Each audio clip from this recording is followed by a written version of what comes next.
Hi guys, දැනුව නැගිත්තේ ලාව කොළහම් මාලයි සම්හරදස් තියෙන මෙ කට්ටියත් අද බලගන්න කට්ටියත් බිසි එකටේ වැඩවලත් එක්ක කෝමරීතින් මෙහෙම තමයි සමාර්දවස් කවදෙන් අයවල පටන්ගන්න ඕන පොඩි වෙන්ට ඇත්තිය අපේ ඒකරත් යන්න තියෙන අපේ වැඩක කරේ හිටියේ අපි කමනක් ගයා මීරින්නයක් වගේ ගන්න මේ ඊටස්සේ මෙමයි මේක වෙබ් ඩියලොපින් කරන්න නැති අය වෙනුවෙන් කියන දෙයක් මේ අපි කෝඩ් එකක් හැදුවට පස්සේ වෙබ් ඩියලොපින් කරපු අය දන්නවා ඒකයි ප්‍රෝග්‍රෑමින් කරපු අය මේක දන්නවා කෝඩ්ඩයක් අපි ඩිප්ලෝයි කරන එක සර්වර් සර්වර් එක අපි කෝඩ් කරන එක කම්පයිල් කරනවා කියලා දෙයක් කරනවා. ඒ කියන්නේ කොම්පියුටර් තියෙන්නේ 10 විතරනේ. අන්න ඒක තමයි සර්වර් එකට තේරෙන්නේ. ඒ වගේ එන අපි ලියන ෆයිල් එක මේ සයිස් නම් ඩිප්ලොයි කරන ෆයිල් එක මේ සයිස් එකට පොඩි කරනවා.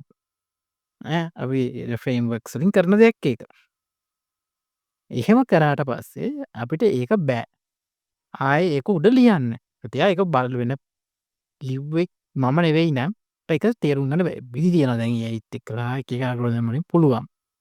අපි ලෙවල් එක කරන්න බැරි වැඩක් ඒක. කොහොම හරි ඔකත් එක්ක මෙහෙම සාරාංශයක් කියනවා. අපි සිස්ටම් මේන්ටේන් කරනකොට පරම සිස්ටම් මේන්ටේන් කරන්න විදියක් නෑ අපිට. මොකද ඒක අපි නෙවෙයි ලියලා තියෙන්නේ. ඒතර ඒකත් එක්ක පොඩි පොඩි කොන්ෆ්ලික්ට්ස් එන්න පුළුවන්. ඒ කියන්නේ අද කට්ටිය මොකද රික්වයර්මන්ට් එකක් තිබොත් තමයි අපි කරන්නේ. එයා කියන ඩේටා ටික සමාන ඩේටා ටික කොහෙද ඩේටාබේස් වල තියෙන්නේ බලනවා. ඒක රීඩ් කරලා. එහෙනම් අපිට ෆීචර්ස් ඇඩ් කරන්නත් එහෙම දේවල් කරන්න බෑ.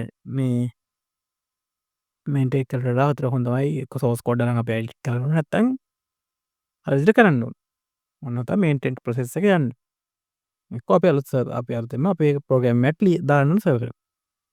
මගේ ප්‍රශ්න ටිකක් තියෙනවා. කොහොමද ඔය තමයි මට කියන්න තිබ්බේ. හෙට ඉතින් දැන් ආයේ අද වීඩියෝ අද දාන්න නෑ. මොකද අද වෙච්ච දේවල් ටික හෙට කියන්න. හරි අද බ්ලොග් එක ඉවරයි. බරි මොකද වෙච්ච දෙයක් ඒකින්ද මම කිව්වේ ක්ලයන්ට් කෙනෙක් කමෙන්ට් එකේ බ්ලා බ්ලා කරා. හරි බයි.